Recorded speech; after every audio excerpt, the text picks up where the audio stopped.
الله تبارك وتعالى يا عبادي أنت تريد وأنا أريد والله يفعل ما يريد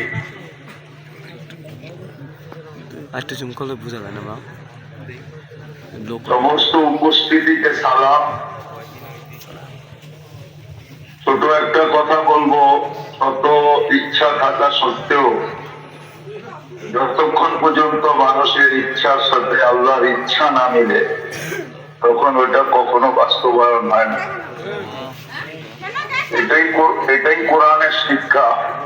কোরআন মানুষকে এটাই শিক্ষা দেয় যে তুমি যতই ইচ্ছা করো না কেন, আমার 100 ভাগ ইচ্ছা ছিল আমি আসবো, কালকেও আমি গাজীপুরে ছিলাম, কিন্তু গত 28 তারিখে আমার রিং পড়ানোর কারণে, আগের রিং পড়ানোর কারণে, আর কালকে আমি সফরে ঝাঁকির কারণে রাস্তা একটু খারাপ ছিল বিদায়, আর সাথে সাথে ঠান্ডা লাগার পরে কাঁপ হওয়ার কারণে আমি আজকে একটু ভালোই অসুস্থ হয়ে পড়ি, যার কারণে শত ইচ্ছা থাকার পরেও আমি আপনাদের কাছে পৌঁছতে পারি।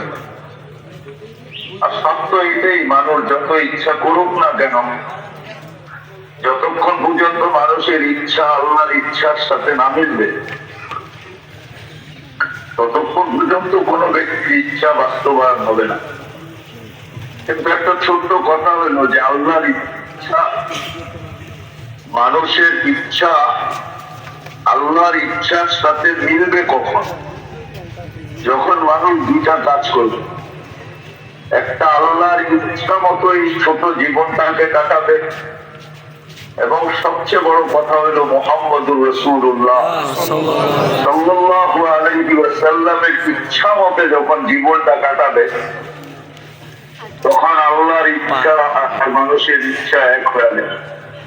এর জন্য আল্লাহ এক জায়গায় এটাও বলেন, ফাইন রাদিতানি বিমা কাসসামতু লাক, আমি যেটা চাই এটা যদি তুমি করো, আরিফতু লাকা জিসমাকা ওয়া নাফসাক, আমি তোমার মনকেও শান্তি দিব আর তোমাকেও শান্তি দিব, তোমার এই ছোট জীবনটাকেও শান্তি দিব, ওয়াতাকুনু ইন্নী মাহমুদা, আর তুমি আমার কাছে প্রিয় পাত্র হবে। ওয়া ইন লাম তারদা বিমা কাসসামতু লাক, আল্লাহ বলে আমি যেটা চাইলাম, আমার বন্ধু যেটা চাইলো, এটা যদি তোমরা না করলে, তাহলে আল্লাহ বলেন উসাল্লিত আলাইকা দুনিয়া, তাহলে দুনিয়া তোমার উপরে চাপায়া দিব। তারকুসু কামা ইয়ারকুসুল ওয়াহশিয়্যু ফিল বাররিয়া, চতুষ্পদ প্রাণীগুলা জঙ্গলের ভিতরে যেরকম ছুটতে থাকে তোমরা এরকম ছুটতে থাকবে। ওয়ালা ইয়াকুনু ইল্লা মা কাসসামতু লাক, আল্লাহ বলেন আমি যেটা চাইলাম, আমার বন্ধু যেটা চাইলো, ওটার বিপরীত কিছুই হবে না। ওয়াতাকুনু ইন্নী মাজমুমা, আর তুমি আমার কাছে ঘৃণার পাত্র হবে। এই জন্য শত ইচ্ছা থাকা সত্ত্বেও আপনাদের মাঝে আসা হইল না।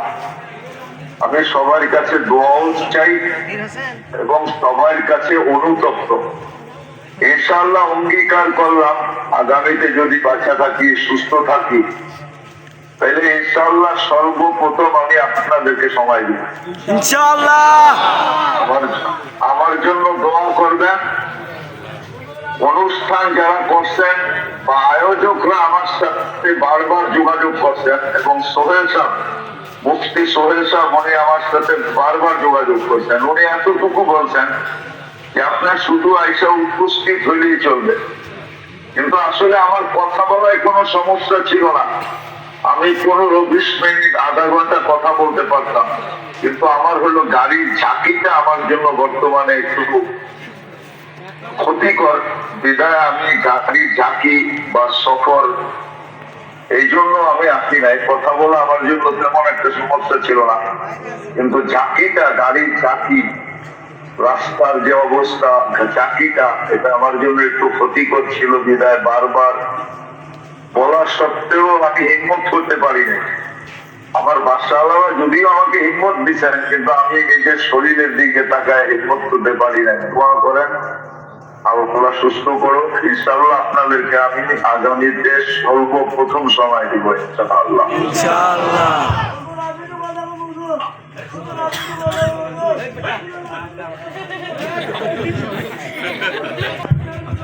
হুজুর এই কথাটা একটু সালাম আলাইকুম হুজুর। ওই আগামী 9 তারিখে ওরা মসজিদে একটা ইয়ে করতে চাইছে, ইসলামিক প্রোগ্রাম। এটা একটু সুস্থ থাকেন আপনি। 9 তারিখে বসেন ভাই, একটু বসেন, সবাই দোয়া হবে ইনশাল্লাহ। হুজুরের দোয়াটা নেই ভাই, হুজুর দোয়া করবে। এটা মাইকে লাগাচ্ছি, এটা আমি মাইকে লাগাচ্ছি, এবং আপনি দোয়া করবেন। اللهم صل وسلم وبارك على حبيبك ভাই দোয়া করবে। كما انت تحب وترضى اللهم لك الحمد كما ينبغي لجلال وجهك وعظيم سلطانك আল্লাহ, যা বলার ছিল তা বলার পর্ব শেষ, শোনার ছিল শোনার পর্ব শেষ। বেশি কিছু চাবো না মাদি, যে অসুস্থ শরীর নিয়ে আর এই জুমার রাত্রি আর এখন 11:20 বাজতে চলছে। নিঃসন্দেহে আপনার প্রথম আকাশে আপনি ডাকতেছেন বন্দাকে দেওয়ার জন্য। কার কি প্রয়োজন আপনি মিটানোর জন্য, কে মাফ চাবে তাকে মাফ করার জন্য। আল্লাহ বেশি কিছু চাবো না, আয়োজনটাকে কবুল করেন, আয়োজনকে কবুল করেন, বিশেষ করে আয় আল্লাহ শ্রোতাদেরকে কবুল করেন, এই জায়গার মাটিটাকে কবুল করেন, মানুষদেরকে কবুল করেন, বিশেষভাবে যুবকদেরকে কবুল করেন। আজকে আকাঙ্ক্ষা নিয়ে বসা ছিল যে কথা শুনবে, আল্লাহ যতটুক শুনলো এতটুকের ভিতরে যদি আপনার কবুলিয়ত নসিব করেন, তাহলে এতটুকু ঘন্টার পর ঘন্টা ওয়াজ শোনার থেকে বেশি হয়ে যাবে।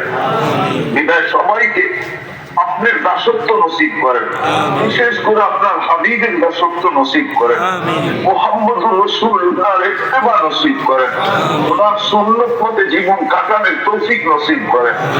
আল্লাহ যার যে পেরেশানি আছে দূর করে দেন, প্রয়োজন আছে মেটায়া দেন, অসুস্থ আছে যারা তাদেরকে সেবায় কামেলা আজেলা দায়মা মুস্তামেররা নসিব করেন।